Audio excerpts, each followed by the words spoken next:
One very hot day, a young prince, or Raja as they are called in India, had been hunting all morning in the jungle, and by noon had lost sight of his attendants. So he sat down under a tree to rest and to eat some cakes that his mother had given him. When he broke the first one, he found an ant in it. In the second, there were 2 ants. In the third, 3, and so on, until in the 6th there were 6 ants and the ant king himself. "I think these cakes belong to you more than they do to me," said the prince to the ant king. "Take them all, for I am going to sleep." After a while, the ant king crawled up to the prince's ear as he lay there dreaming and said, "We are much obliged for the cakes and have eaten them up. What can we do for you in return?" "I have everything I need," replied the prince in his sleep. "I cannot spend all the money I have. I have more jewels than I can wear, and more servants than I can count, and I am tired of them all." "You would never be tired of the Princess Laloon," replied the ant king. "You should seek her, for she is as lovely as the morning." When the young prince awoke, the ants were all gone, and he was very sorry for this because he remembered what the ant king had said about Princess Laloon. "The only thing for me to do," he said to himself, "is to find out in what country this princess lives." So he rode on through the jungle until sundown, and there beside a pool a tiger stood roaring. "Are you hungry?" asked the prince. "What is the matter?" "I am not hungry, but I have a thorn in my foot which hurts me very much," replied the tiger. Then the prince jumped off his horse and looked at the tiger's foot. Then he pulled out the thorn and bound some healing leaves over the wound with a piece of cloth, which he tore off his turban. Just as he was ready to mount his horse again, a tigress came crashing through the jungle. "How nice!" she cried. "Here is a man, and we can eat him." "No, indeed," replied her husband. "He has been very good to me. He has taken a thorn out of my foot, and I am grateful to him. If he wants help at any time, we must give it to him." "We would much better eat him," grumbled the tigress. But her husband growled so in reply that she bounded off into the deep jungle. Then the prince asked the tiger if he could tell him the shortest way to Princess Laloon's country, and the tiger told him it was across 3 ranges of hills and through 7 jungles. "But," said the tiger, "there is a fakir or holy beggar in the next jungle to this, and he has a magic bed that will carry you anywhere you wish to go. Besides this, he has a bag that will give you whatever you ask for, and a stone bowl that will fill itself with water as often as you ask it. If you can get these things, you certainly can find the Princess Laloon." Then the prince was very much pleased and set out to find the fakir. He found him sitting under a tree on the edge of the jungle, his bed on one side of him and the bag and bowl on the other side. The fakir sat very still for a long time when he heard what the prince wanted, and then he asked, "Why do you seek the Princess Laloon?" "Because I want to marry her," replied the prince very earnestly. "Look into my eyes while I hold your hands," said the fakir, and as the prince did so, he saw that he was one who could be trusted. Then the fakir agreed to lend him the things and to take care of his horse until the prince came back. "Now lie down on the bed and wish yourself in Princess Laloon's country," said the fakir, and taking the bag and the stone bowl in his hands, the prince stretched himself on the bed.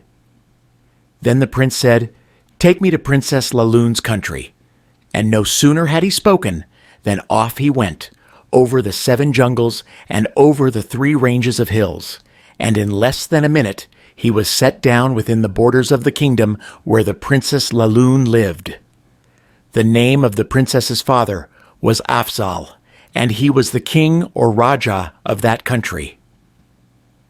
So many princes had sought his daughter in marriage that he was tired of saying no to them. Then he tried the plan of giving them impossible tasks to do, and so getting rid of them in that way. But still, they kept coming, and at last Raja Afzal decided to keep foreigners out of his kingdom altogether. So he issued an edict that no one was to give a night's lodging to a stranger. So when the prince came to an old woman's cottage and asked if he might spend the night there, she told him that the Rajah would not allow it. "Cannot I bring my bed into your garden and sleep there?" he asked. "And cannot I have supper with you?" "I have nothing for supper but rice," said the old woman, shaking her head. But the prince pleaded so hard to let him come in that she consented, and he put his bag on her table. Then he spoke to the bag. "Bag, I want something to eat." And all at once the bag opened, and there was a fine supper for 2 people. So the old woman ate with the prince. The food was delicious and was served on gold plates with gold spoons. When they were done eating, the old woman said she would go to the well for some water. "You need not do that," said the prince. And then he tapped the bowl with his finger. "Bowl," he cried, "I want water." At once the bowl filled with water, and the old woman washed the gold plates and spoons.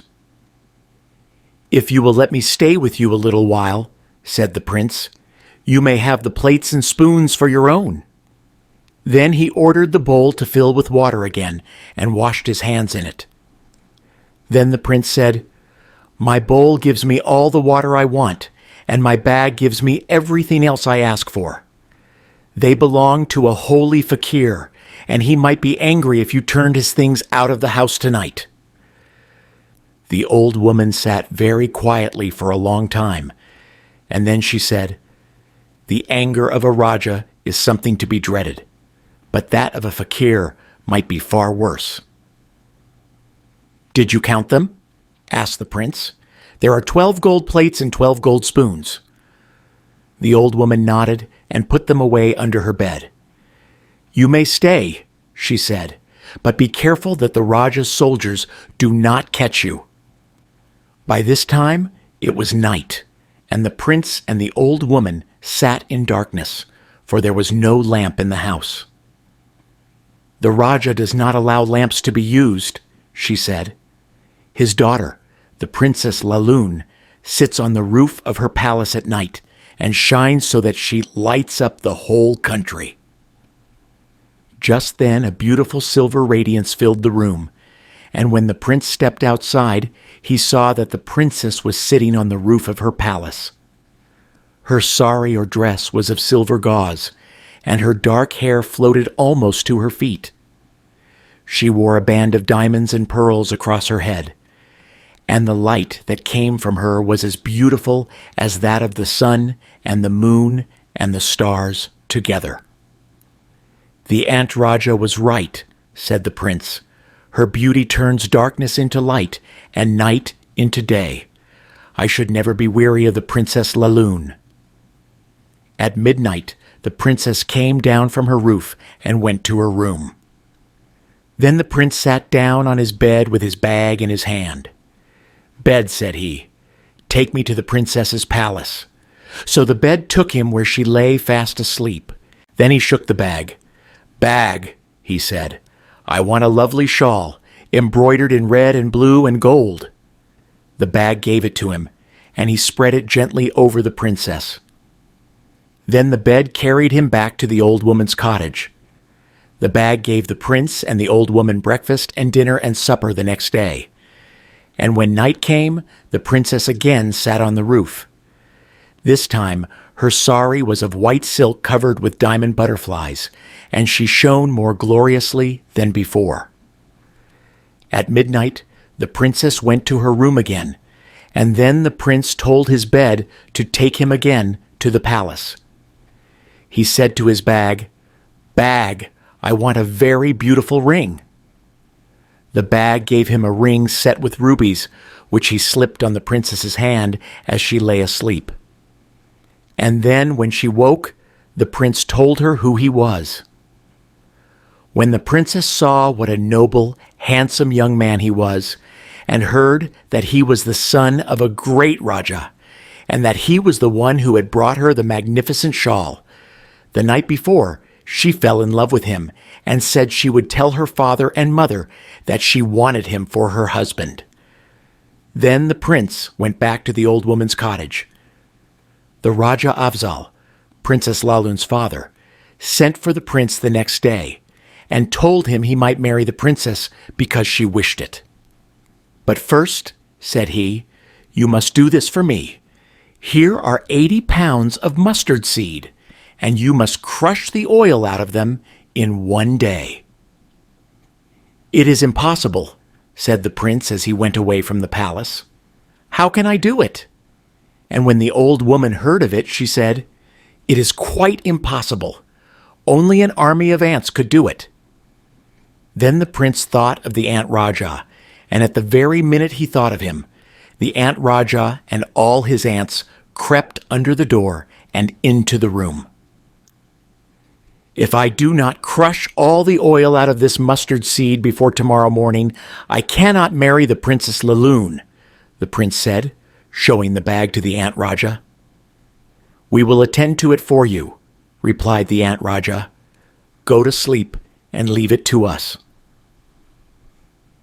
When the prince awoke in the morning, there was not a drop of oil left in the mustard seed, and with a light heart he took it to the king.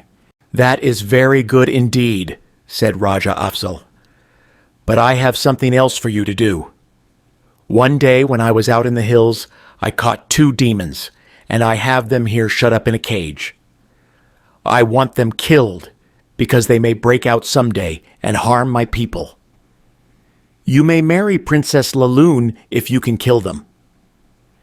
"How can I fight 2 demons?" the prince asked the old woman when he was back in her cottage. "Only a couple of tigers could do it," replied the old woman. And as soon as the prince remembered his tigers, they came in at the door. "Take us to the king," said the tiger. When the prince asked the Raja if the tigers might fight the 2 demons, he said they might do so, for he was very anxious to get rid of the demons. So the court went to see the fight, and the tigers killed the demons. But when the prince said, "Now you will give me your daughter," Raja Afzal replied, "There is only one thing more. If you can beat my kettle drum, you shall marry the Princess Lalun." "Where is your drum?" asked the prince. "Up there in the sky," replied the Raja. "I don't know how I can get up into the sky," sighed the prince. "This is the hardest task of all." So he went back to the cottage and said to the old woman, "My ants crushed his oil, my tigers killed his demons. But who is to get up into the sky and beat his kettle drum?" "You are rather stupid," said the old woman. "If your bed carried you across 7 jungles and over 3 ranges of hills, don't you think it can take you up into the sky?" "It is very singular, I never thought of that," cried the prince, and then he sat down upon his little bed. Up into the sky it flew, where he beat the kettle drum so loudly with the handle of his hunting knife that the king heard him. "The wedding shall take place as soon as you like," said the Raja, when the prince came down again. And so the prince sent the bed and the bowl and the bag back to the fakir. Then invitations to the wedding were sent to all the kings and queens of the neighboring countries, and after they were married, the prince took Princess Lalun home to his own country.